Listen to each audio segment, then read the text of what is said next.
The storm did not begin in the sky, it began in her chest. A violent rhythm, uneven and desperate, echoing against the marble walls of a dying city. Veneris, once a jewel of the ancient empire, now lay torn open beneath the moon. The old Roman marketplace, its arches broken and its gods forgotten, was drowning in silver rain. Each drop struck the stone like shards of glass, carrying whispers of 1,000 sins. Chains dangled from pillars, clinking in the wind as if the ghosts of the condemned still begged for mercy.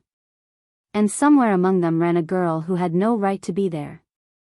Lyra. Barefoot. Bleeding. Running. Her cloak clung to her shoulders, heavy with rain, darker with blood. Every step sent pain slicing through her feet, but she didn't stop. She couldn't. Not tonight.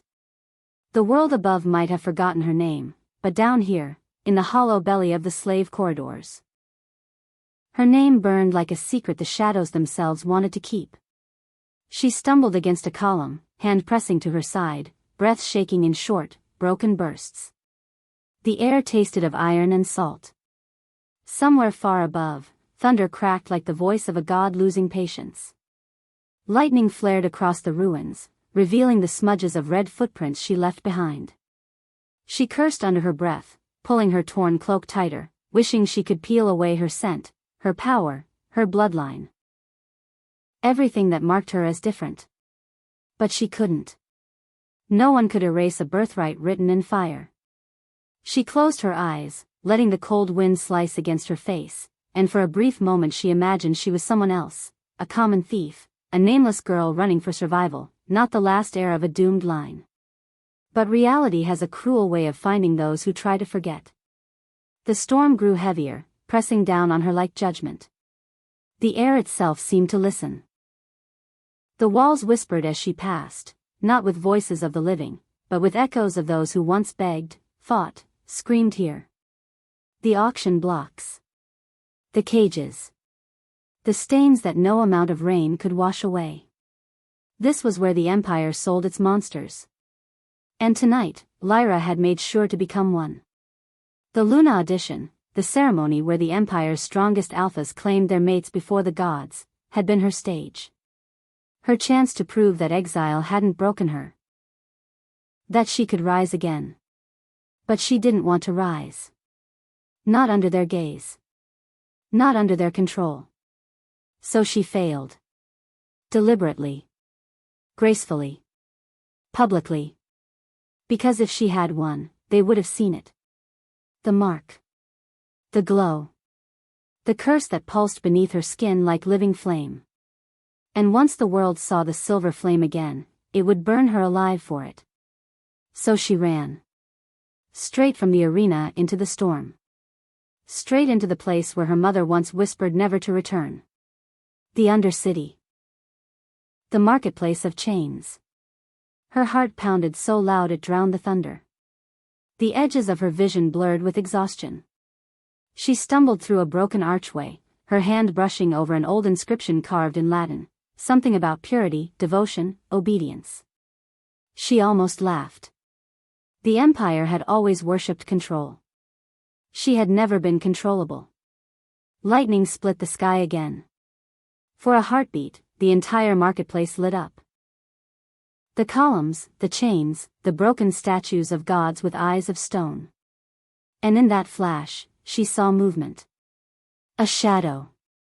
Tall. Still. Watching. Her pulse faltered. She ducked behind a fallen cart, pressing her back against the wet stone, her cloak clinging like a second skin. Her breath misted in the cold air, each exhale a prayer that she didn't believe would be answered. Then came the sound, slow, deliberate footsteps echoing through puddles. Whoever it was, wasn't rushing. They didn't need to. They knew exactly where she was. She swallowed hard. The world had many hunters, bounty wolves, soldiers, even corrupted alphas who sold their power to the Empire, but this felt different. The air changed. Thickened. The rain seemed to hold its breath. And then, he spoke. You can run, Silver Flame. The voice rolled through the storm like smoke, calm, deep, unhurried. A voice that carried weight. Power. Memory. But your scent always finds its way back to me. Her stomach dropped. The sound of her heartbeat faltered. No. It couldn't be him. She peered over the edge of the cart, and the lightning answered her fear. He stood at the far end of the ruins, tall, broad-shouldered, wrapped in a black cloak slick with rain. The hood was drawn low, but she didn't need to see his face. She knew the way he moved, precise, steady, as if the earth itself made room for him. His hand rested casually on the hilt of a blade she knew wasn't made of metal but of enchanted bone. Cassian Draven. The rival alpha. The one man who had no reason to be here, and every reason to hunt her. She had seen him at the ceremony. Standing among the Empire's chosen heirs, silent, watching. He hadn't looked at her like the others did, not with desire, not with pity. His gaze had been sharper. Calculating. As if he already knew the secret she was trying to hide. And now, here he was. In the Undercity. In her shadow. The storm howled between them. She pressed her palms into the stone, forcing herself to think. Maybe she could lose him in the tunnels. Maybe the old catacombs still led to the aqueducts. But when she tried to move, something stopped her. Not fear, something older. Recognition. The kind that hums in your blood before your mind understands why. She didn't know how, but she felt it. His presence wasn't just behind her, it was inside the air itself. The wolf in her chest stirred, restless. A heat coiled low in her stomach, unwanted and undeniable. He stepped forward, his boots cutting through the shallow water, his voice dropping low. You should have stayed in the arena. They would have killed you cleanly there. Lyra's lips parted, breath trembling. Maybe I didn't want clean. Cassian tilted his head, the faintest ghost of amusement crossing his features. No. You never did.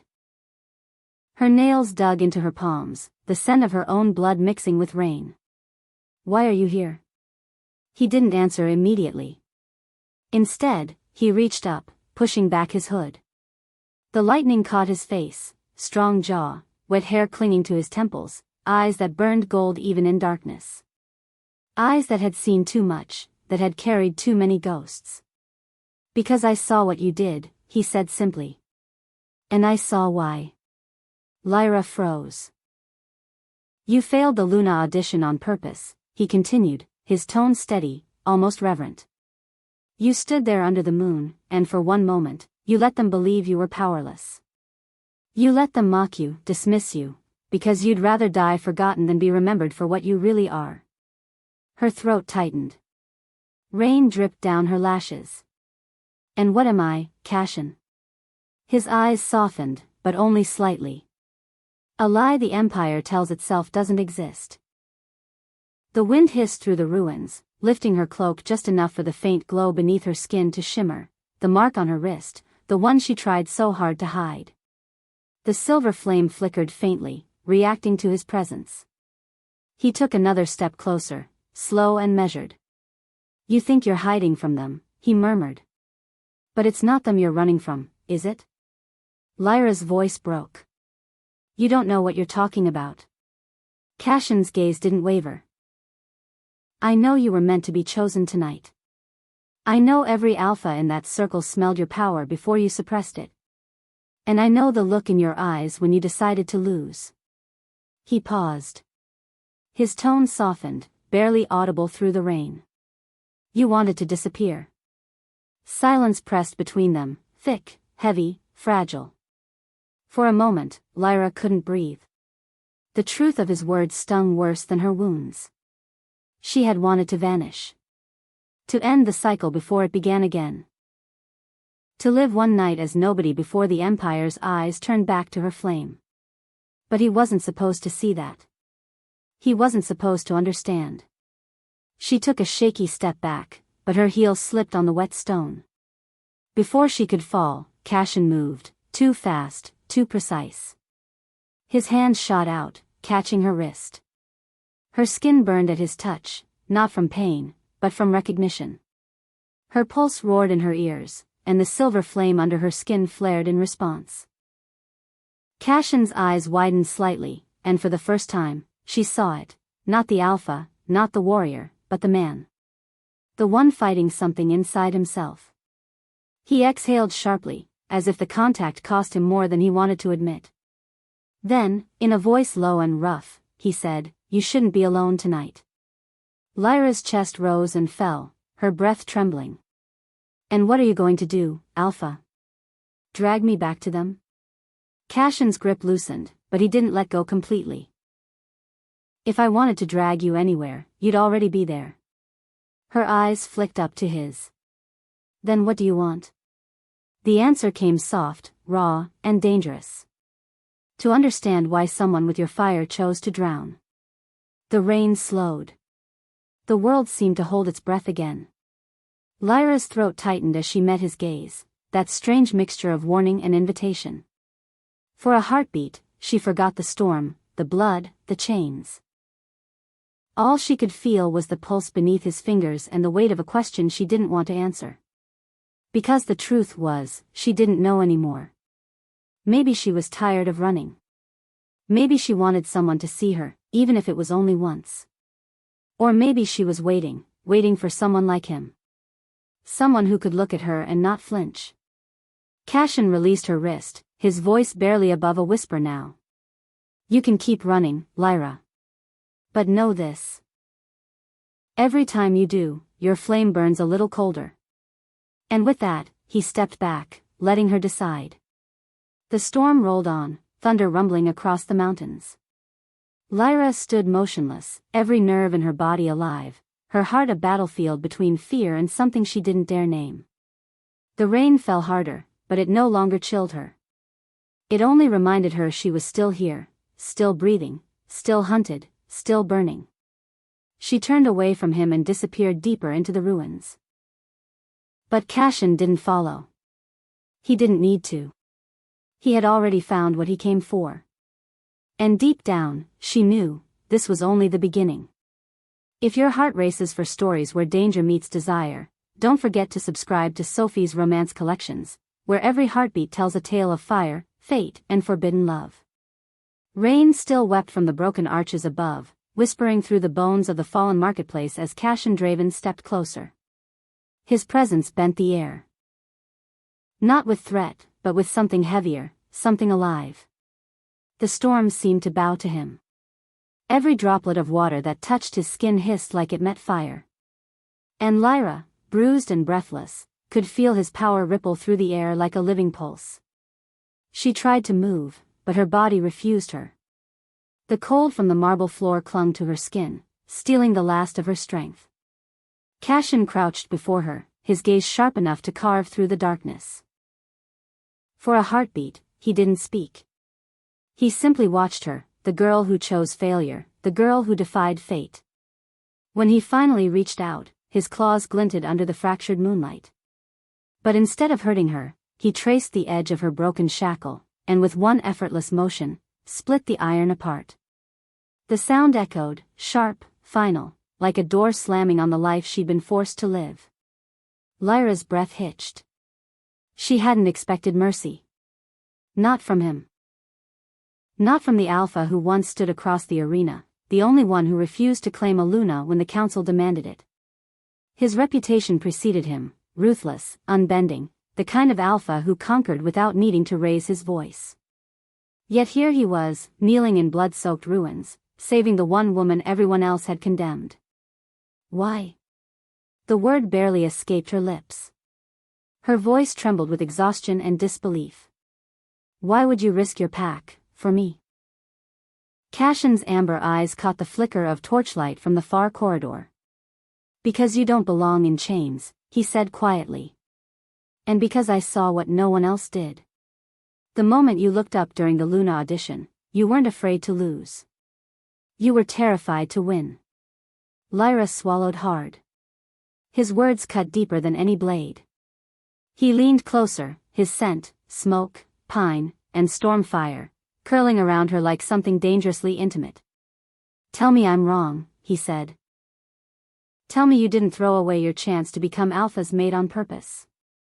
Her eyes darted toward the archway. The guards were close now, boots pounding against stone, shouting orders that carried down the corridors. Her pulse quickened. Every instinct screamed at her to run again. But something about Cassian's voice pinned her in place. It wasn't dominance. It was conviction. "I had no choice," she whispered. "If I'd been chosen, they would have found out what I am. What I carry." Cassian's gaze softened for a fraction of a second. "The silver flame," he murmured. "The curse that burned an empire." Her breath caught. "You know." "I know enough," he replied. His jaw tightened, the muscle in his cheek flickering with tension. "I know that the prophecy wasn't just about destruction. It spoke of rebirth, of a Luna born from silver and ruin. I've spent years watching this empire twist that prophecy into a death sentence." His hand brushed against her arm, steadying her as she tried to rise. She flinched at first, expecting pain.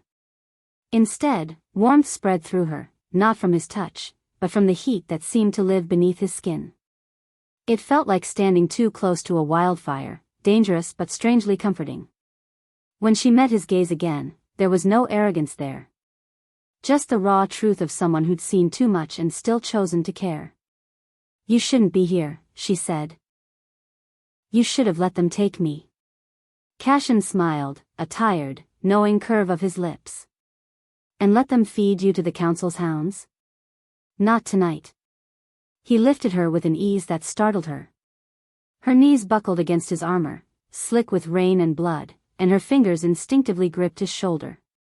Beneath the metal, she could feel the steady rhythm of his heartbeat, too calm for a man walking into danger.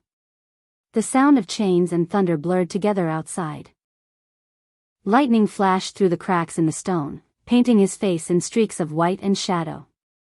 "They'll hunt us both," she said quietly. "Then let them," Cassian replied. "They've been hunting ghosts and monsters for centuries. Maybe it's time they learn the difference." A sharp clang echoed, guards at the upper passage. Cassian's eyes flicked toward the noise, calculating, patient. Then he shifted her closer, his arm tightening around her waist. "You trust me?" he asked. Lyra hesitated. Trust. The word felt foreign. Heavy. But something inside her, the instinct she'd buried long ago, whispered yes. She nodded once. Cassian's lips brushed near her ear as he spoke, low enough that the storm nearly swallowed his words. "Then hold on." The world moved. One moment, they were shadows among ruins, the next, they were streaking through the tunnels like wind through a forge. His speed was inhuman. Every stride a blur, every motion perfectly balanced between control and chaos. Lyra could feel the shift in him, the wildness beneath his restraint. His power hummed through the air, raw and untamed. When they burst into the open, the rain had turned into a misting veil over the dark plains beyond Veneris. The city lights burned faintly in the distance, fading behind them as Cassian carried her across the drenched fields. Lyra's voice trembled. "You shouldn't have done this." "They'll call it treason." Cassian didn't slow. "Let them call it what they want. I call it choice." She looked up at him, truly seeing him for the first time. The man behind the title. The alpha who refused to play by their rules.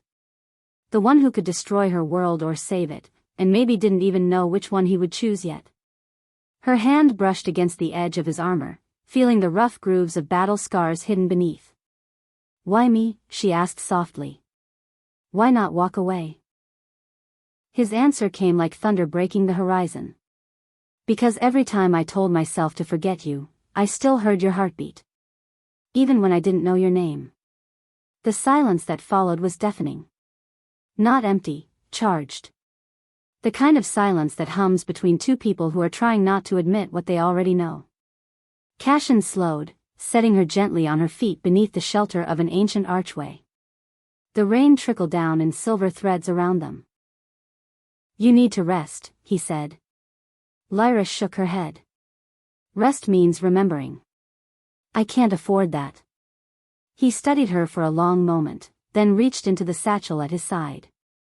From it, he pulled a torn strip of cloth, pressing it against her bleeding ankle. "Then at least stop running from the pain," he murmured. "It's not the wound that kills. It's pretending it doesn't hurt." Her eyes lifted to meet his, and for a second, she saw past the alpha, past the myth. She saw a man bound by duty yet haunted by choice. The weight of leadership, of survival, pressed into the hard lines of his face. And in that reflection, she saw her own exhaustion. Her own need to stop pretending. The air between them thickened. His hand lingered just a second too long on her skin. She didn't pull away. Couldn't. The tension was alive, breathing. When Cassian finally spoke, his voice had softened, but the words burned with quiet certainty. "You failed the audition on purpose. But fate doesn't accept failure as an answer. It just changes the question." Lyra exhaled shakily, her lips trembling as the first tear slipped down her cheek. "Then what question is it asking me now?" Cassian's gaze held hers. "Whether you're ready to stop hiding and start fighting." The wind shifted, the scent of iron, wolves, and lightning filling the air again. Somewhere in the distance, a horn sounded. The hunt had begun. Cassian straightened, every inch of him alive with purpose. "They'll come for us by dawn," he said. "But they won't find the same girl they chained." Lyra's eyes glimmered silver in the dark. "And what will they find?" He smiled, not cruelly, not softly, but with the quiet fierceness of someone who's already made peace with the storm. "They'll find the Luna they tried to destroy." The rain fell harder. The night grew louder. But in that narrow breath between thunder and silence, something ancient shifted. Two fates colliding, two hearts no longer running from what they were meant to become. And for the first time in years, Lyra didn't feel cursed. She felt chosen. If your heart races for stories where danger meets desire, don't forget to subscribe to Sophie's Romance Collections, where every heartbeat tells a tale of fire, fate, and forbidden love. The underground shrine was silent, save for the dripping of rain through the cracked dome above. Moonlight poured down in thin streams, washing over the fractured mosaics that once told stories of gods and beasts. Now, only broken faces stared from the walls, their marble eyes hollow, their once divine features weathered by centuries of dust and blood. Lyra sat on the cold stone floor, her cloak wrapped tight around her trembling frame. The storm had dulled to a distant hum, but her heartbeat hadn't slowed. It pounded in her ears, loud enough to drown the world. She could still feel the phantom weight of the chains around her wrists, the bite of metal that once reminded her she didn't belong anywhere. Cassian lingered near the entrance, his silhouette carved against the faint blue of the dying storm. He hadn't spoken in minutes, yet his presence filled the room, steady, grounding, like the one force that refused to collapse around her. When she finally found her voice, it came soft, cracked at the edges. "You shouldn't look at me like that." Cassian turned slightly, the shadows shifting with him. "Like what?" "Like I'm worth saving." He didn't answer. Just took a step closer, his boots silent against the wet stone. Lyra's eyes followed him, uncertain whether to flinch or breathe. She wanted to tell him to stay away, to remind him that touching her meant burning. But part of her, the part that still remembered warmth, didn't move. He stopped a few paces away. The moonlight caught the edge of his armor, glinting like liquid gold. "You think I don't know what it means to be haunted?" he said quietly. "I see it in you. The fight to hide what you are. The way you make yourself smaller, hoping the world won't notice the fire inside you." Lyra looked down at her hands. For a moment, the silver light beneath her skin flickered faintly, like a pulse waiting to break free. "The fire doesn't wait," she whispered. "It takes. It destroys." She lifted her gaze to meet his, and something raw, unguarded passed between them. "Do you know what happens when a wolf burns, Cassian?" It screams like it's being reborn. That's what I am, a rebirth gone wrong. The memories clawed back, uninvited. The smell of iron, the roar of the crowd, the blinding pain as her first shift tore through her, not the warm embrace of the moon, but a violent surge of silver fire. She remembered the way her mother's voice broke across the arena, shouting her name as guards dragged her away. The house of Aurelia had been revered for centuries, proud, noble, untouchable. Until her. They called me the cursed flame, Lyra said, voice low, trembling. Said my power wasn't Luna's gift, but the gods' punishment. My first shift destroyed half the Colosseum. The Senate turned on us. My pack fell trying to protect me. Cassian moved closer, each word pulling him nearer like gravity itself. I was 16, she continued, her breath uneven. They tore my mark from me, burned it off my skin. Said no mate should bear it. Said I didn't deserve the moon's bond. Her voice broke on the last word. The pain in it wasn't loud. It was the quiet kind, the kind that seeps into bone. Cassian knelt before her. His armor creaked softly, his hands resting on his knees as he looked at her, not with pity, but with something far deeper. They took everything from you, he said. Your name, your place, your light. And still, you survived. Lyra shook her head, tears spilling freely now. I didn't survive. I ran. I hid behind false names, false skins. I let them sell me like a stray. Her breath hitched. Do you know what it's like to pretend you're nothing? To beg for scraps of a world that once bowed to your bloodline? Cassian's expression tightened. He did know. He had seen it in his own way, the fall of his ancestors, the wars fought for dominance, the constant shadow of legacy pressing against his throat. But her pain was older, heavier, born of fire and exile. I didn't come to Veneris to fight, Lyra said. I came to end it. To fail the Luna audition, disappear, and let the silver flame die with me. Her words hung between them like smoke. Cassian didn't move. He only watched her, the girl who wanted to die, the woman the Empire couldn't kill. When he finally spoke, his voice carried a weight that silenced the dripping rain. You didn't come here to end anything, Lyra. You came here to be seen. Her head snapped up. The look in his eyes made her breath catch. You came here, Cassian continued, because part of you still believed someone might look at you and not see a curse. You wanted to know if it was possible to exist without hiding. Lyra blinked, and more tears slipped free. And what did you see? She asked. He didn't hesitate. A girl who set the world on fire and still learned to walk through the ashes. Something inside her cracked. It wasn't pain. It was release, a fracture in the wall she'd built around herself for years. Cassian reached out slowly, his fingers brushing against her jaw. The touch was careful, reverent, as though he feared she might vanish beneath his hand. You think your flames destroy, he said. But maybe they were never meant to. Maybe they burn to reveal what's left when everything else is gone.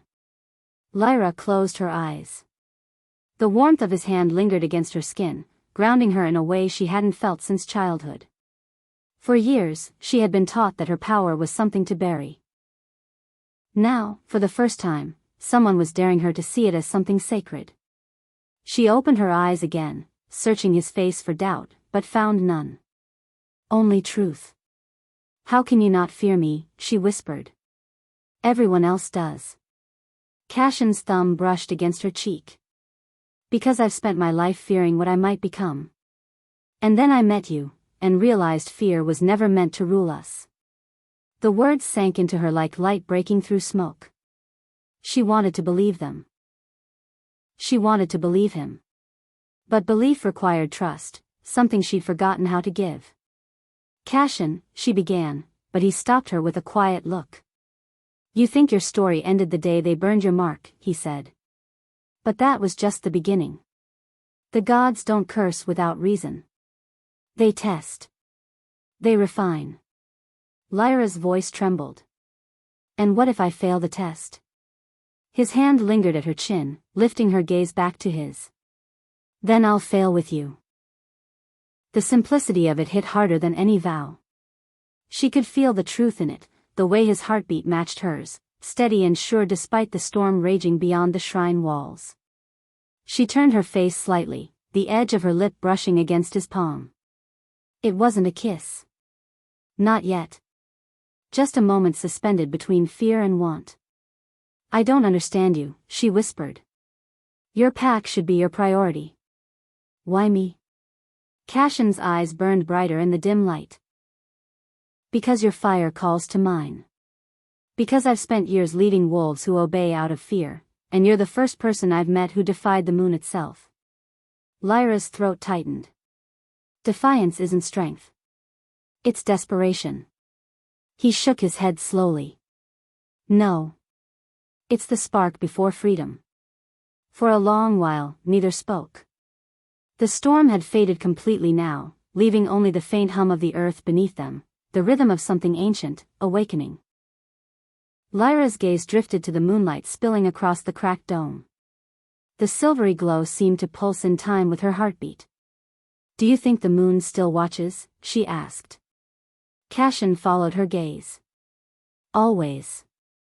Her shoulders trembled. Then she's seen every sin I've committed. And every time you've survived it, he said. The silence stretched. But it wasn't empty. It was full, of things unspoken, of breaths held too long, of hearts trying to remember what it felt like to be safe. Cassian finally rose to his feet and offered her his hand. Come with me, he said softly. There's a place where even the council's eyes can't reach. You need rest. And when dawn comes, you'll need strength. Lyra hesitated, her fingers hovering just above his. And if I burn again? He smiled faintly. Then I'll burn with you. Her hands slid into his. Warm. Fragile. Real. And as he pulled her to her feet, the moonlight caught them both, the cursed and the alpha. Standing at the edge of destiny neither had asked for, yet both could no longer deny. The road to the temple was silent except for the sound of their boots against wet stone. The city of Veneris slept behind them, a maze of torchlight and betrayal swallowed by the storm. The air was thick with the scent of wet earth, old blood, and something older still, something that hummed beneath the ground, calling to her through the soles of her feet. Cassian moved ahead, his form steady, shoulders squared beneath the tattered cloak. Lyra followed, her breath shallow, her body heavy with exhaustion, her thoughts louder than the thunder rolling behind them. The silence between them wasn't cold, it was charged. Each step forward carried the weight of something she didn't yet understand, a pull that felt less like fate and more like memory. When the storm finally broke, they reached the edge of a forgotten courtyard. Marble pillars loomed out of the fog like the ribs of a sleeping giant. The moonlight, pale and trembling, cut through the clouds and illuminated a structure half swallowed by ivy and ruin. The Temple of Lupa, Cassian said softly, his voice almost reverent. Lyra's eyes lifted to the massive archway carved with scenes of battle and devotion, wolves bowing before a towering figure, a goddess with a crown of stars and eyes of flame. The stone was cracked, the engravings worn, but the power that lingered there was unmistakable. I thought it was destroyed, she murmured. Most believe it was, he replied, stepping forward. But legends don't die easily. They wait. The temple's air was colder than the night outside. As they entered, the faint glow of moonlight spilled across the marble floor, revealing mosaics beneath the dust, wolves crowned in silver, standing over fallen cities. Lyra's eyes traced one figure at the center, a woman cloaked in fire, her hands raised toward the heavens as chains burned away from her wrists. She froze. The image was familiar. Too familiar. Cassian's gaze followed hers. The goddess of the flame, he said. The first Luna to reject the moon's chains. They say she defied the gods themselves to save her pack. And when they cursed her, she became more than wolf, she became legend. Lyra swallowed hard, her throat dry. And she lost everything for it. Maybe, Cassian said quietly. But her story didn't end in ashes.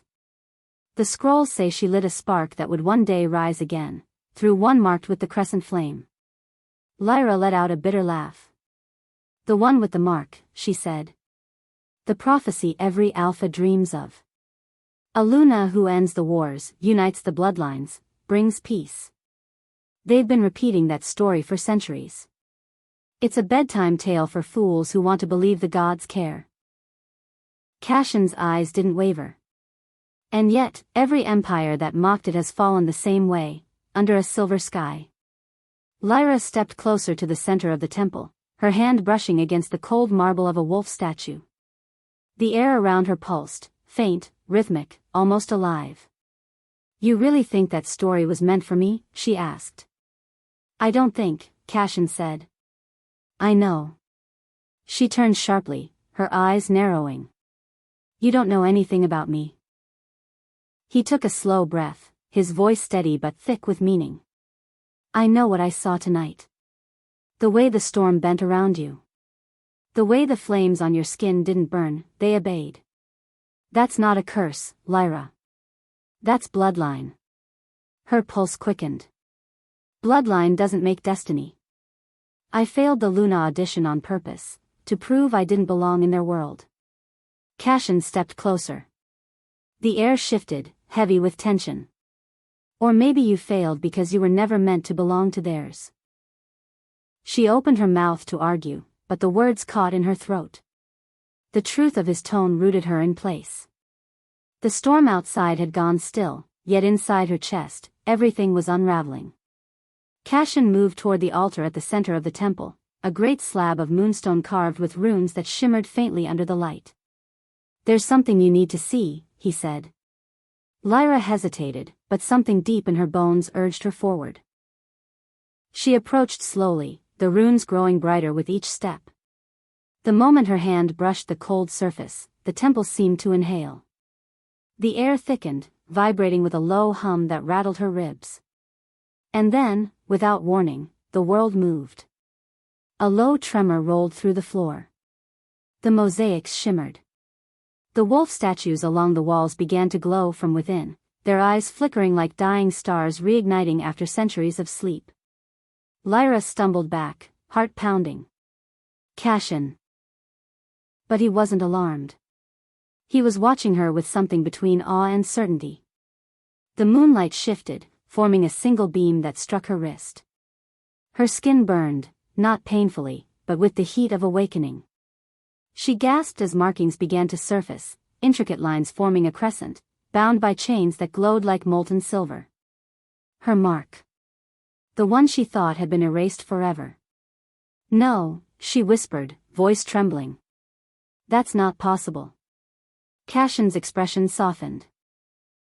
It was never gone. Only waiting. She stared at her wrist, watching the light pulse in time with her heartbeat. The temple responded, the stone wolves moved, their heads bowing toward her. A low, mournful howl echoed through the chamber, ancient and wild, as if the spirits of the old pack had awakened. Lyra took a step back, her entire body shaking. Stop this. Please. Cassian didn't move. You were never meant to audition for a Luna's crown, he said. You were meant to claim an Alpha's throne. His words struck harder than the magic surrounding them. Lyra's breath hitched. The temple felt alive, every sound amplified, every heartbeat echoing like thunder. I don't want a throne, she said, her voice cracking. I just wanted peace. I wanted to disappear. Cassian's gaze was unwavering. Peace doesn't come from hiding, Lyra. It comes from claiming what was taken. The air around her shimmered again, and this time, she saw it. Faint shapes flickering in the light, like ghosts walking among the ruins. Wolves with eyes of fire and fur of silver, moving in a silent circle around her. The ancestors. The lost bloodline. She could hear their whispers, not words, but fragments of emotion, pride, sorrow, warning. The crescent on her wrist pulsed brighter, chains glowing, then breaking, one by one. Lyra's knees buckled under the weight of it all. I can't.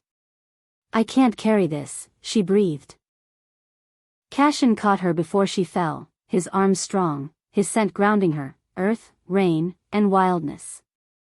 You were born to, he said. You've carried it alone long enough. Let it in. She looked up at him, eyes glassy with fear. What if it consumes me?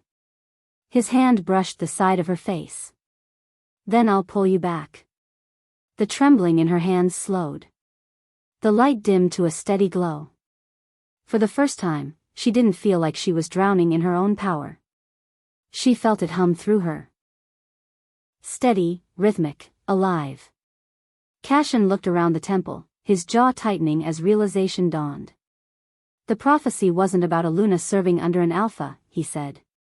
It was about a Luna who becomes Alpha, the balance of moon and flame. Lyra's lips parted. That would destroy the order of every pack. Maybe that's exactly what it's meant to do. Silence fell. The temple seemed to exhale again, as if satisfied.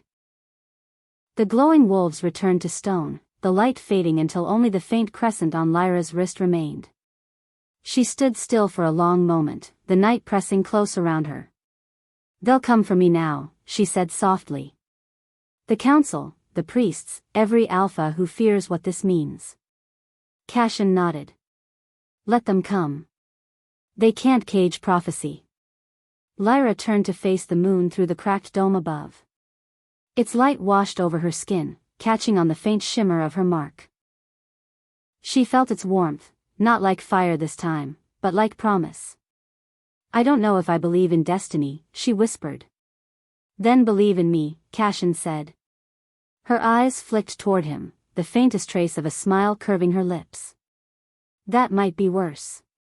He smiled too, but it didn't reach his eyes. Then maybe it's worth it. The wind swept through the ruins, carrying the scent of rain and the faint echo of howls from the distant hills. The world outside had changed, subtly, undeniably. The night felt charged with expectation, as though the gods themselves had turned their gaze back to the earth. Lyra's heart was still racing, but beneath it, something new pulsed, not fear. Not even defiance. Something that felt like belonging. She turned back to Cassian. What happens now? He looked at her wrist, then into her eyes. Now, he said softly, we wake the rest. If your heart beats for the kind of love that defies gods and burns brighter than fate itself, subscribe to Sophie's Romance Collections, where every story reminds you that destiny always chooses the wildest hearts. The smoke still lingered in the dawn air, curling over the river like a ghost mourning what was lost. The temple's ruins glowed in the distance, embers flickering against the bruised horizon. The scent of ash clung to everything, stone, blood, memory. Cassian stood amid the wreckage, his armor scorched, his hands trembling from battle and from what he could not hold on to. The world had turned on him, not because he defied the council, but because he chose her. The woman who was never supposed to exist. The flame that could not be tamed. And somewhere out there, she was running again. Lyra's breath came in short bursts as she stumbled through the forest beyond the city's edge. Each step was agony. Her bare feet sliced open by thorns, her body scraped by branches that clawed at her cloak like hands desperate to pull her back. The morning light had not yet broken through the fog. Only the faint hum of her power followed her, that cursed silver fire flickering beneath her skin, begging to be released. She wouldn't let it. Not again. Not after what it did the last time she lost control. Rain began to fall, soft and cold, dripping through the canopy and down her tangled hair. It masked her tears, but not the shaking in her hands. She pressed them to her chest as if she could quiet her heart's wild beating. But the memory of Cassian's eyes haunted her, molten gold in the chaos, steady even when the world burned around them. She had seen men fight before. But never like him. Never with that kind of conviction, as though every swing of his claws was a vow, every roar an act of defiance against fate itself. He fought not just to protect her, but to challenge the gods who wrote her doom. And she had run. Again. Her knees buckled, and she fell against the roots of an ancient oak. The earth beneath her was wet, the scent of moss and decay filling her lungs. She wanted to disappear into it. To sink beneath the soil where her flame couldn't hurt anyone. The prophecy, the curse, the bloodline, all of it felt like chains around her soul. Cassian's words echoed in her mind. You were meant to claim an alpha's throne. No. She had been meant to die. The world had made that clear. The council, the packs, even the goddess who once blessed her kind, they all turned away the day her silver fire destroyed the arena. She remembered the screams, the way the crowd scattered, the sight of her mother's face twisted in horror. That was the day her name died. Now they wanted to make sure it stayed buried. But fate has a cruel sense of humor. Cassian's scent reached her before his voice did, the faint mix of smoke, rain, and something darker, something that lived deep in his blood. She didn't move. Didn't breathe. She wanted him to find her and yet dreaded the sound of his footsteps. When he emerged from the mist, his expression was unreadable. His cloak hung in tatters, his skin marked by deep slashes, still bleeding. Yet his gaze softened when it fell on her. You shouldn't have run, he said quietly, his voice breaking the silence like thunder that refused to fade. She turned away. You should have let me go. I did. And the temple burned. She flinched. The weight of his words settled heavy between them. The guilt she tried to outrun caught up at last. You don't understand, she whispered. Everywhere I go, destruction follows. You saw what I am. The prophecy isn't a promise, Cassian, it's a warning. He knelt beside her, his presence filling the air like heat before a storm. I don't care about prophecies. I care about what's real. And what's real is that the world fears you because they can't control you. She shook her head. They're right to fear me. His hand brushed her cheek, gentle but unyielding. No, Lyra. They're afraid because you remind them of what they lost, power that wasn't bound by rules, by hierarchy, by bloodlines written in marble. You are what they buried. The forest was silent around them, even the wind holding its breath. She wanted to believe him, wanted to let his words melt through the layers of fear that kept her alive. But the truth was sharper than hope. They'll come for us both now, she said softly. I know. Then why stay? Cassian's jaw tightened. Because I made my choice. She looked at him, searching for the lie, the hesitation. There was none. Only a quiet, devastating certainty that made her heart ache. He reached into his cloak and drew out something that gleamed faintly in the half-light. A pendant shaped like a crescent moon, split down the center. It belonged to your mother, he said. I found it in the ruins of Aurelia's keep after the purge. I kept it all these years. Her hand trembled as she took it. The metal was cold, yet it burned against her palm. She remembered the nights her mother wore it, the way it glowed whenever the moon was full. Why would you? Because even then, I knew the story wasn't over, Cassian said. Your bloodline was meant to die, but I saw the fire that survived. You. The words tore something open inside her, something raw, aching, and alive. She had built her whole life around hiding. Hiding her power, her past, her heart. But here, under the fading moonlight, she could no longer pretend that running was survival. Still, doubt crept in. If I stay, they'll destroy your pack. Your name. He smiled, a faint, broken curve of lips. They already have. The truth hit like lightning. Cassian had burned his bridges the moment he defied the council. The Empire would hunt him now, too. For her. Because of her. She rose to her feet, the forest spinning around her in shades of gray and silver. Then we need to disappear. He stood too, close enough that she could feel the steady rhythm of his pulse through the space between them. We will. But not as fugitives. Lyra frowned. Then how? As leaders, he said. There are others out there. Shifters who reject the council, who've lost faith in their laws. They need something to believe in. They need you. The idea felt impossible. A fantasy. Yet when she looked into his eyes, she saw conviction. The kind that couldn't be faked. The kind that built kingdoms. You think I can lead them? She asked quietly. I know you can, he said. Because only the cursed ever learn what mercy really means. The words wrapped around her like a prayer, like a prophecy reborn. For the first time, she didn't see her fire as a curse, but as a light meant to guide others lost in the same darkness. The wind shifted. Somewhere in the distance, the faint sound of horns echoed, the council's hunters. They didn't have long. Cassian turned toward the river. There's a passage through the cliffs. It'll take us north, beyond the borderlands. Lyra hesitated, staring back at the temple's faint glow. Everything I've ever known is gone. He met her gaze. Then it's time to build something new. She took his hand. It was warm, solid, grounding her when the world felt like it might crumble again. Together, they stepped into the water, the current rising around their knees. The river was cold, biting, but alive. Each step forward was a promise, not of safety, but of defiance. Behind them, dawn broke fully, spilling gold across the horizon. For the first time in years, Lyra didn't hide from the light. And as they vanished into the mist, a single howl rose from the ruins, long, mournful, but filled with purpose. The world might fight back. But this time, the fire wouldn't bow. This time, it would burn for freedom.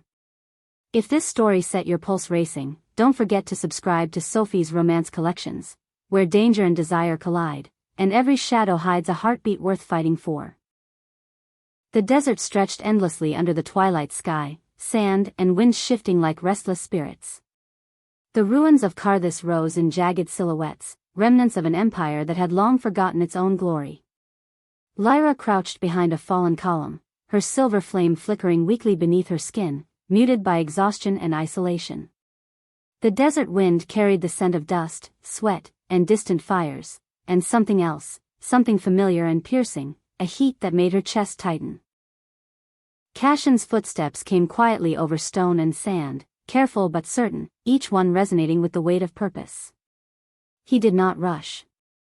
He did not demand her presence. He simply arrived, kneeling at the edge of the collapsed amphitheater, letting the shadows stretch between them. His amber eyes caught the dying light, glowing with a fierce tenderness that both unsettled and anchored her. Lyra kept her gaze lowered, her body coiled like a predator ready to flee. Weeks had passed since the temple burned, since the council's wrath drove them apart.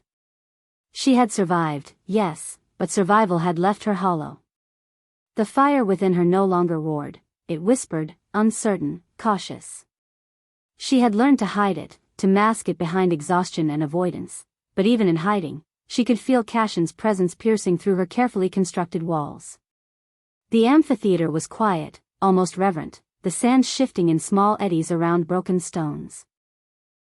A fire, small but fierce, had been kindled in the center, its orange glow casting jagged shadows across their scarred faces.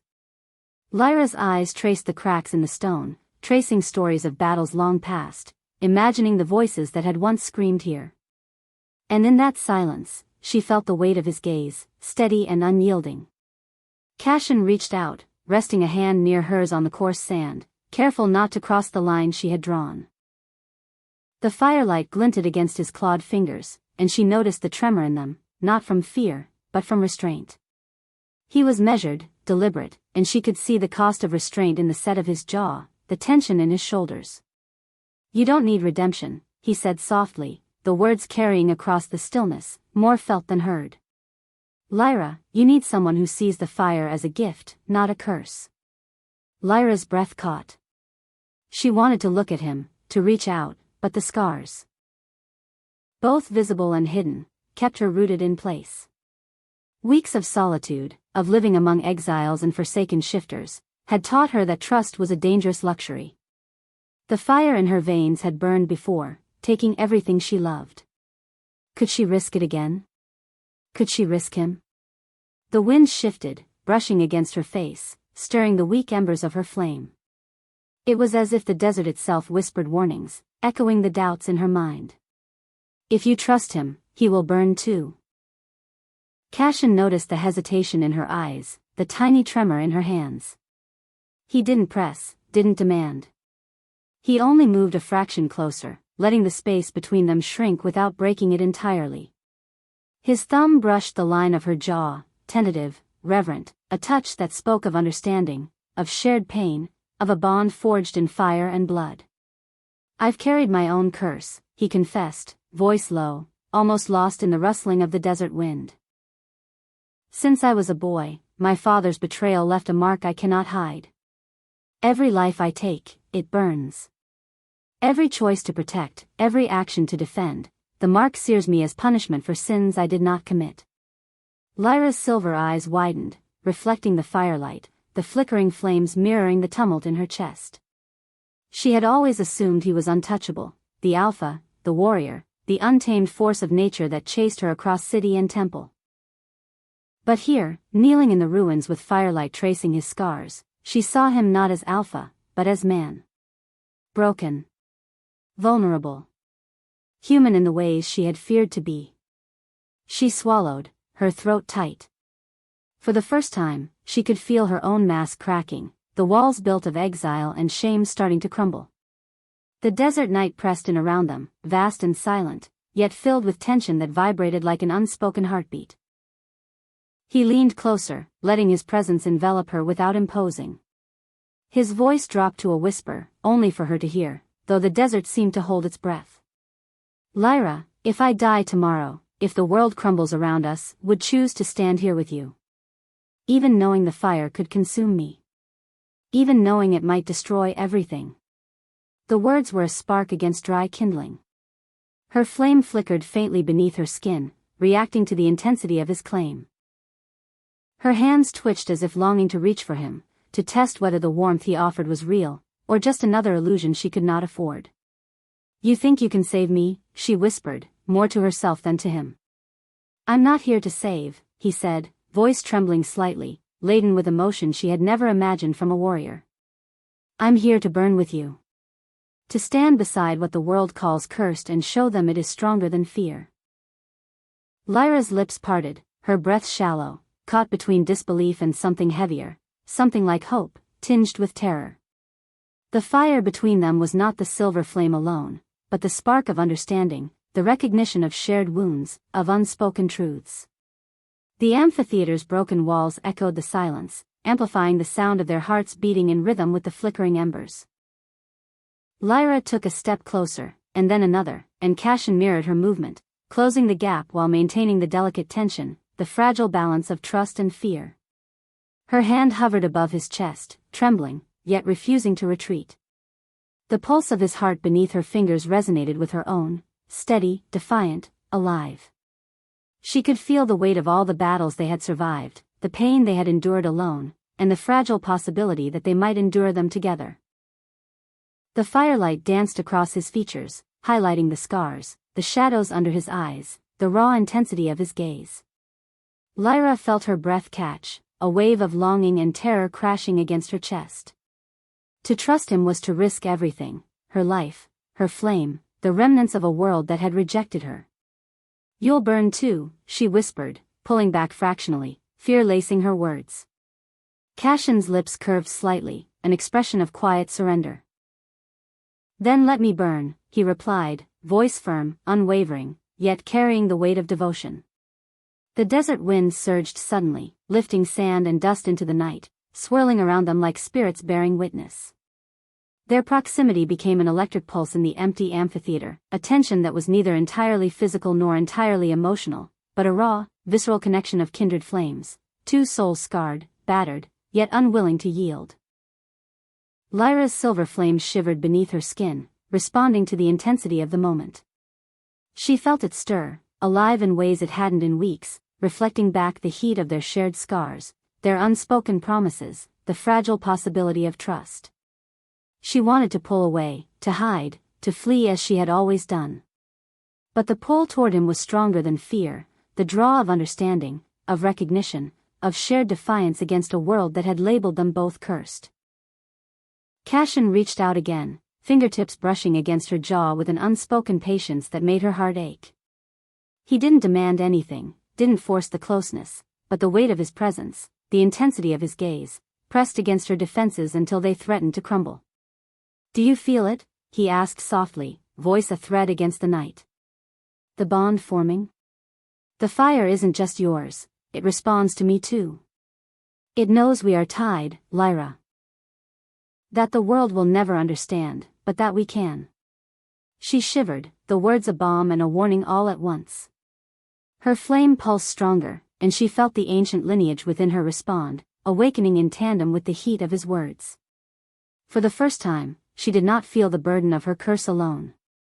The desert around them seemed to shift imperceptibly, as if acknowledging the silent covenant being forged in the ruins of Karthus. The wind carried whispers of ancient wolves, long-vanished packs, and spirits of the fallen, their presence threading through the night, echoing the unspoken truth: the fire could not be extinguished. Lyra's chest tightened. To trust him was to surrender a part of herself she had guarded for years. To allow her flame to resonate with his presence was to risk everything, but the alternative, living in shadow and exile, had become unbearable. She stepped closer still, closing the distance between them, her pulse synchronizing with his. The firelight reflected in her silver eyes, and for a fleeting, breathless moment, the ruins of Karthus seemed less like a place of exile and more like a sanctuary. Cassian leaned in slowly, his forehead brushing hers, their breaths mingling, their heartbeats echoing through the empty amphitheater. The desert night wrapped around them, holding its breath, as if the world itself recognized the fragility and power of what was unfolding. And then, in the stillness, Lyra allowed herself a fraction of trust. She let her hands slide to his chest, felt the heat of life beneath the armor, the steady rhythm of a warrior who had fought and lost and returned again. She let her flame stir in response, a gentle, luminous echo that danced along her veins. The moment stretched, timeless and infinite. Neither moved to claim, neither pulled away, yet the intimacy was undeniable. It was a bond forged not by words, not by vows, but by shared pain, mutual understanding, and the unspoken acknowledgement that to survive in this world, they would need each other, body, soul, and fire. Cassian's lips brushed a hair's breadth from hers, and she could feel the heat of his intent, the promise carried in the space between them. Her breath caught, her flame brightened, and the ruins held them in suspended tension, a fragile, defiant eternity. Lyra pulled back slightly, the fear of consuming him, of losing him, pressing against the intensity of the moment. She looked into his amber eyes, seeing the same wariness, the same desire, the same quiet devotion mirrored there. "If I trust you," she whispered, voice trembling, "you'll burn too." "Then let me burn," he breathed, his gaze unwavering, anchored, eternal. The desert night seemed to exhale, leaving only the two of them in a cocoon of firelight, shadows, and possibility. And for the first time in weeks, Lyra felt her flame respond not with fear, not with destruction, but with connection, fragile, defiant, eternal. The ruins of Karthus were silent witnesses to a bond neither prophecy nor curse could break, a fire lit in defiance, a connection that promised to endure beyond the desert winds and the Empire's wrath. Her chest rose and fell in rhythm with his, the silence between them full of unspoken vows, fragile trust, and the kind of intimacy born from shared pain and unyielding resilience. For Lyra, the flame had found its mirror. And for Cassian, the Alpha had found a fire worth burning with, even if it consumed them both. The night air was thick with anticipation, a metallic tension that clung to every stone of the amphitheater. The full moon shone cold and merciless overhead, casting the gathered masses in a ghostly silver light. Lyra stepped into the center, her bare feet silent against the marble floor, yet the weight of every gaze pressed upon her chest as though the Empire itself had decided to bear witness to her ruin. The air smelled of incense, sweat, and fear, a heady, suffocating cocktail that seemed to tighten around her throat. Erin's eyes met hers from the shadows, calm, calculating, and impossibly familiar. Once a friend, once a sister in all but blood, now a traitor with ambition sharper than any blade. The realization cut through Lyra deeper than any wound she had ever endured. The betrayal was intimate, personal, a knife forged from memories of laughter and shared secrets. And yet, it was delivered with precision, like a ceremonial strike designed to leave maximum pain.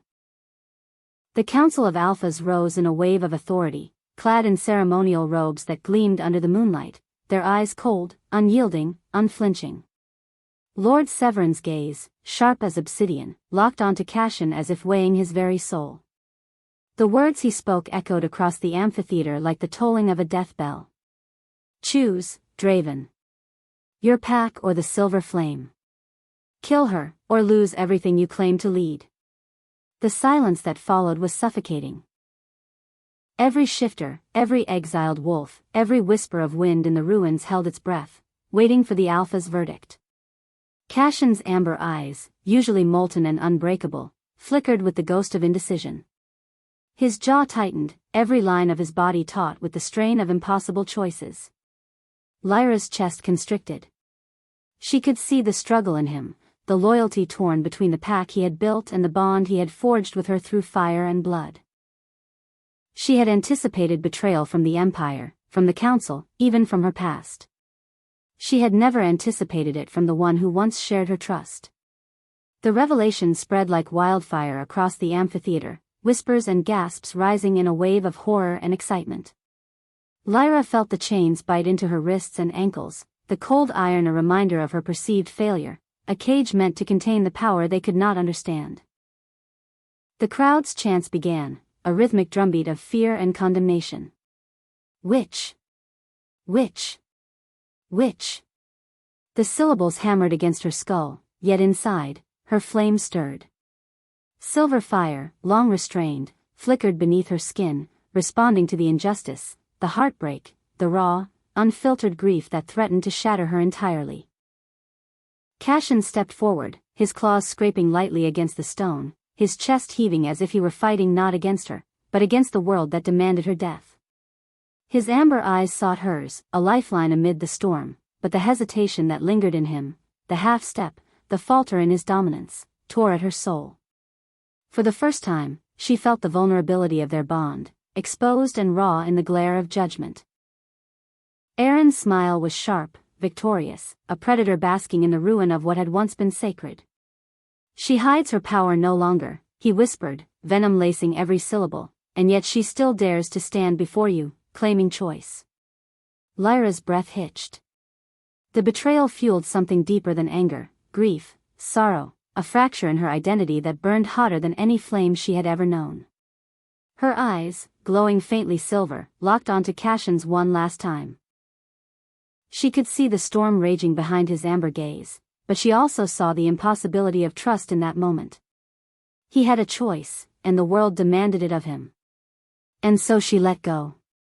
The fire within her ignited in a blinding crescendo, silver and molten, uncontainable.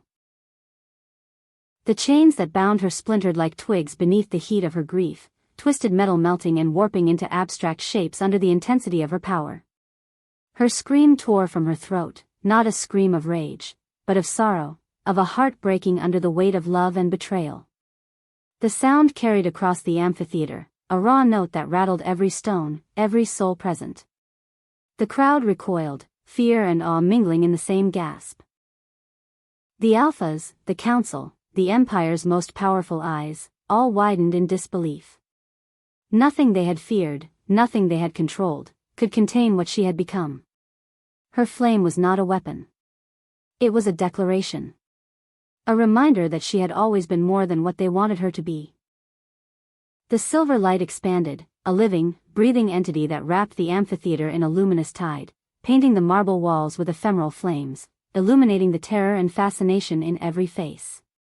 Shadows stretched and danced, the ruins themselves trembling as if acknowledging the uncontainable essence of her bloodline. Cassian's roar cut through the chaos, not in dominance, but in desperation and heartbreak. The sound carried to her, a tether across the storm of power.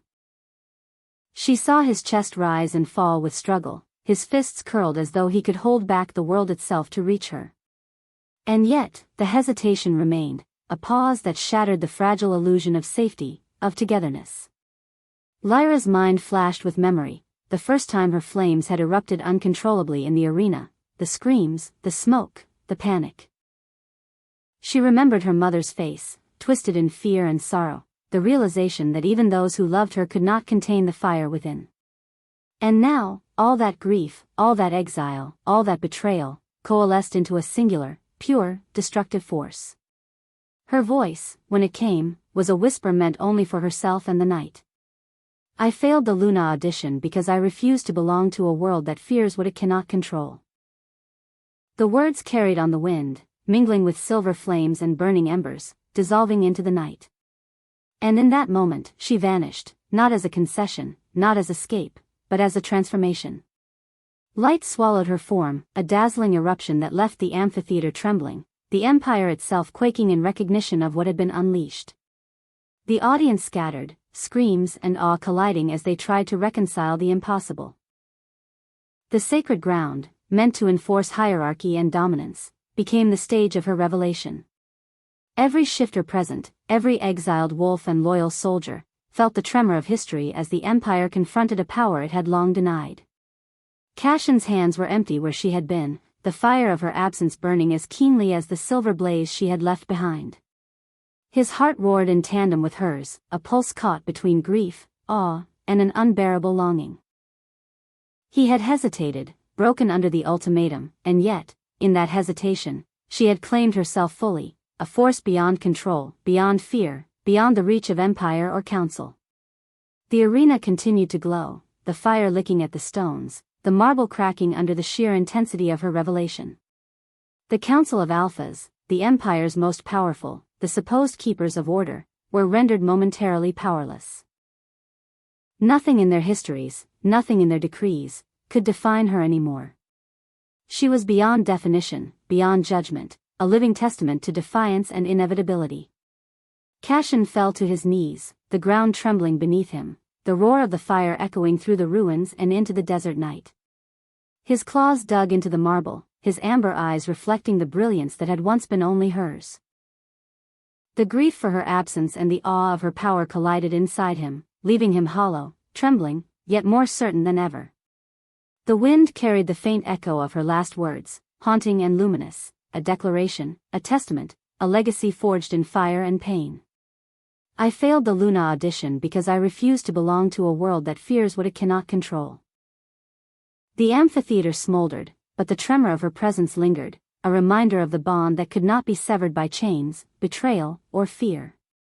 Even in disappearance, Lyra's silver flame marked the empire, a reckoning, a promise, a challenge. The empire had trembled, and in that trembling, a new truth had been forged: power could not be denied. Cassian's chest heaved, the silence pressing in around him, heavy with loss, awe, and unspoken devotion. The betrayal of Aaron, the failure of the council to contain what they feared, the raw, luminous defiance of Lyra, it all converged in a moment that would be etched in the history of shifters forever. The arena was empty now, but the fire lingered. Not just the fire of silver flame, but the fire of choice, of will, of identity reclaimed against a world that sought to bind and erase her. And as the ruins smoked under the moonlight, Cassian knew, with the aching certainty of a warrior who had lost and gained in the same breath, that she was no longer a part of the world that had hunted her. She had become its reckoning. Every ember whispered her name. Every shadow remembered the fire. Every soul that had witnessed the betrayal would carry the memory, and every heart that had loved her would feel the absence, and the promise, of the silver flame. The Colosseum stood like a fractured jewel under the storm-swept sky, its stones quivering under the relentless hammer of wind and lightning. Rain fell in sheets, soaking the gathered shifters and mortals alike, turning the ground to mud, mixing with ashes from fires that burned across the empire. The scent of ozone, wet earth, and silver flame hung thick in the air, a heady, intoxicating storm that reflected the chaos within Lyra's own chest. Every heartbeat echoed like a war drum, heavy, relentless, calling her to what she had always feared and longed for. She rose from the shadows of the city's ruin, her body alight with the fire of her ancestry. The silver flame, once subdued and cautious, now danced freely across her skin, licking her arms, her shoulders, entwining with her hair in threads of molten moonlight. The wind whipped through the Colosseum, bending banners and peeling paint, yet it could not shake her resolve. She had been hunted, betrayed, exiled, and nearly broken, but she had never been defeated. Cassian appeared at her side, his armor scarred and soaked with blood, yet his stance unyielding. His amber eyes burned through the storm, focused, fierce, and impossibly tender. Every inch of him radiated the battle he had endured, the wounds of loyalty and heartbreak etched into his very flesh. But beside him, she did not feel fear. She felt the mirrored flame of purpose, the unspoken vow that they were no longer pawns in a world ruled by fear, they were the reckoning. The Colosseum trembled as Lord Severin stepped forward, ritual implements glinting in the dim, storm-lashed light. His robes billowed like dark wings, and his eyes glinted with arrogance and certainty, the same certainty that had marked every empire's tyrant before its fall. He raised his hands, commanding the wolves, the crowds, and even the storm itself to bend to his will. Yet as he opened his mouth, a crack of lightning lit the sky, throwing his shadow long and fractured across the arena floor. Lyra's chest rose and fell with controlled intensity, her silver eyes reflecting the chaos surrounding them.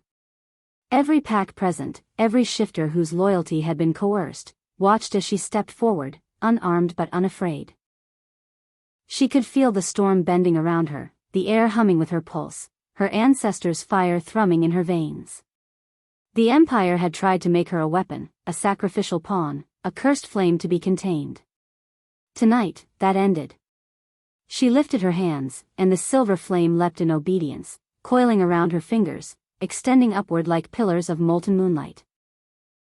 The flames merged above her into a radiant arch, a bridge of fire that connected earth and sky, past and present, legend and reality. The storm answered her command, thunder rolling like applause and lightning splitting the heavens in recognition of her declaration. "I am not your sacrifice," she proclaimed, her voice a cascade of steel and song, carrying over the roar of wind, rain, and fire. "I am the flame you tried to drown." The word struck the Empire with the force of inevitability. The wolves paused mid-step, their instincts sensing the birth of something ancient, something unstoppable. Soldiers faltered, weapons lowered by the weight of awe and fear. The storm itself seemed to hold its breath, as though the heavens themselves had been waiting for this proclamation. Cassian moved closer, wounded but steadfast, his claws digging into the scorched stone as if anchoring them both to reality. He had seen her rise, had watched her survive betrayals that would have broken lesser hearts, and now he watched her claim her true form. His lips brushed the back of her neck in a fleeting, grounding gesture, a reminder that in this world of fire and ruin, they still had each other. Lightning struck again, splitting the sky, and the Colosseum's walls shivered, cracks racing through centuries-old stone. Dust and debris filled the air, but Lyra's flame was a shield and a beacon, radiating power, purpose, and destiny. She could feel the souls of her ancestors coursing through her, the echoes of every Luna who had been hunted, every Alpha who had fallen, every child cast aside for fear of the power they carried. Tonight, she became all of them. Lord Severin's voice rose in fury, demanding obedience, invoking laws and traditions meant to bind her. But the words were hollow in the face of living, breathing, incandescent defiance. Lyra's flame pulsed, spilling over into the amphitheater, scorching the banners, igniting the ropes and torches, sending shadows dancing like wraiths across the terrified crowd. The power was not mere destruction, it was revelation. It was the truth of what they had feared and tried to suppress. Cassian raised his hand, claws igniting briefly with the reflection of her flame. He did not touch, did not command, but stood in silent solidarity. The bond between them, forged in fire, exile, grief, and longing, radiated outward like an invisible tether of light and heat. Wolves that had been coerced or commanded to fight now hesitated, sensing the pulse of destiny in her presence. Lyra's breath came in measured, rhythmic waves, silver eyes bright, flame dancing across her skin. Every muscle, every sinew, every heartbeat was attuned to the storm, to the fire, to the empire that sought to crush her. And yet she stood unshaken. She was no longer the hunted. She was the inevitable. The bridge between legend and reality. With a final, towering surge of flame, the Colosseum itself responded. Walls cracked and buckled under the raw intensity, stones splintering into glowing shards that hovered momentarily in the air before cascading like molten rain. Wolves howled in unison, a chorus of recognition and fear, and the storm broke fully, rain and lightning mingling with fire in a chaotic, beautiful symphony. Lyra's voice rang out again, steady and unstoppable. No chain, no council, no empire can claim me. I am the flame. I am the silver fire. I am not your sacrifice. The air shimmered with power, bending reality itself. Lightning arced between broken pillars, striking the earth and bouncing harmlessly across the aura of her flame. Every eye turned, every breath held, every heart thrummed in rhythm with hers. This was no longer a declaration. It was a mandate, a covenant between fire, storm, and soul. Cassian stepped fully into her light, every wound on his body illuminated, his amber gaze soft but intense, unwavering. They did not touch, and yet the heat between them was tangible, a magnetic force that neither dared nor needed to define fully. They were two flames intertwined, separate yet inseparable, defying the world that had sought to divide them.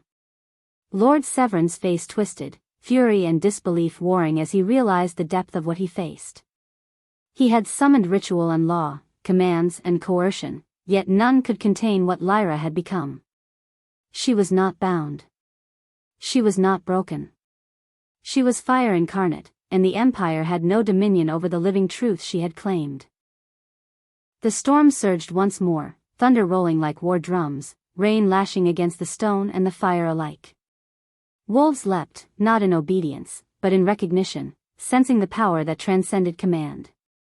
Soldiers dropped their weapons, trembling, overwhelmed by awe and fear. And through it all, Lyra stood unshaken, silver flame crackling across her form, eyes bright, chest heaving, every breath a declaration, every heartbeat an anthem. Cassian's presence grounded her amidst the chaos. He had bled, he had fought, he had doubted, and yet he had stood. Now, at her side, he was the anchor in a world that had become tempest and fire. Their eyes met, communicating more than words ever could, a bond of survival, of defiance, of something ancient and eternal. Lyra's silver flame spiraled higher, the bridge between legend and reality now a tangible, luminous path stretching across the Colosseum and into the stormy sky. It was more than power. It was an assertion of identity, of will, of the refusal to be used, contained, or erased. Every eye that fell upon her saw not a girl, not a pawn, but a force that demanded acknowledgement, respect, and awe. Her voice, low and melodic, reverberated across the ruins. I am the flame you feared. I am the fire you could not command. I am the one who chooses, and I choose myself.